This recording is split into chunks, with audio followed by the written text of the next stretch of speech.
All right, hi again, everybody. It is about 10 after 5 p.m. on Monday. During my lunch, as previously discussed, Lady Meadow was able to come out and help me get that wall stood to where I can at least get started. Should be able to finish the rest of the shed on my own without help from her, basically. You guys aren't going to see it because I'm going to shut you off because there's no point in leaving you running. I'll be on the other side of the wall to start with. Have my trusty Milwaukee impact driver, a magnetic dish full of screws, and I will be behind the wall there shoving the board against the sill plate and screwing it together. Then I'll turn you guys back on. Got the big bucket of longer screws there. We're going to screw from the studs down into the sill plate on an angle from each side. Once we do that and we get that wall stable, and these props are not affixed at the bottom, so I can adjust the tilt of the wall. It's kind of leaning forward right now. But once we get all that done, we'll remove one. I'm going to start on that side. No, I'm going to start on this side. I'll take the prop off of this side. We'll bring one of those walls over here. We'll put that on. That'll be the next wall to go. Those are easy enough to move by myself. Yeah, so that's not a big deal. We'll get those going, tie it right into the existing wall, tie it into the sill plate over here, and just keep on going. All right, enough of me blabbering. Let's get to work.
So things are off.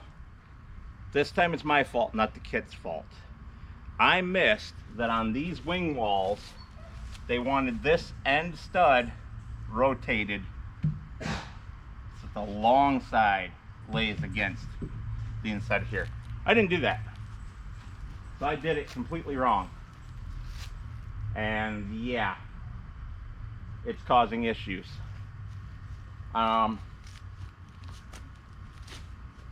But not the greatest instructions, coupled with me being irritated and tired. I screwed up. It's all right though. I can fix it. I have two ways I can fix it. One way that's very painful: detach this stud, rotate it, screw it back on. I'll screw a couple screws and then I can nail it back on. But it's going to leave the holes, which is not great.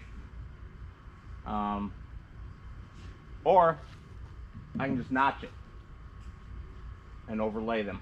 Since the damn thing's so screwed up anyway, I'm going to take option B. I'll notch both sides. We'll make it work. What I should really do, it's unfortunate I screwed this one down so far already, but what I should really do is notch both. That way I can split the difference. But again, I'm not going to. I will just notch this end that it hasn't been attached yet. Cool. Cool.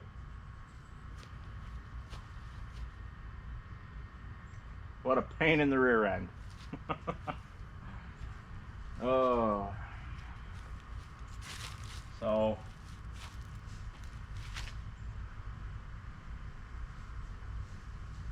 yeah. We're getting there though, slowly but surely.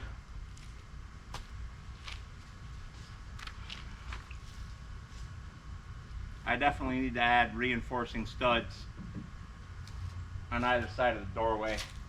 This is terrible.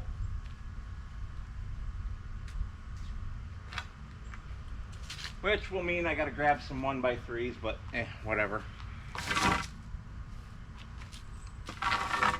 it weren't for doing the insulation, I would just do 1x4s, or 2x4s, and call it good. But I want nice flush walls.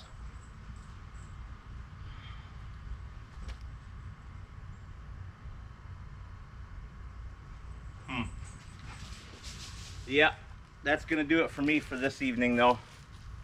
I'm already beat and I'm starving. So I'm gonna wedge that back up in there just in case we get a wind, because this is only screwed on by 4 screws at the bottom at the moment, and I don't want it to go and destroy all the work I've done. So, but that's it for you guys so far today. I know it wasn't very long, but it'll be tagged into pieces from other days, so this is definitely not an end of video. So I will see you guys again tomorrow after work.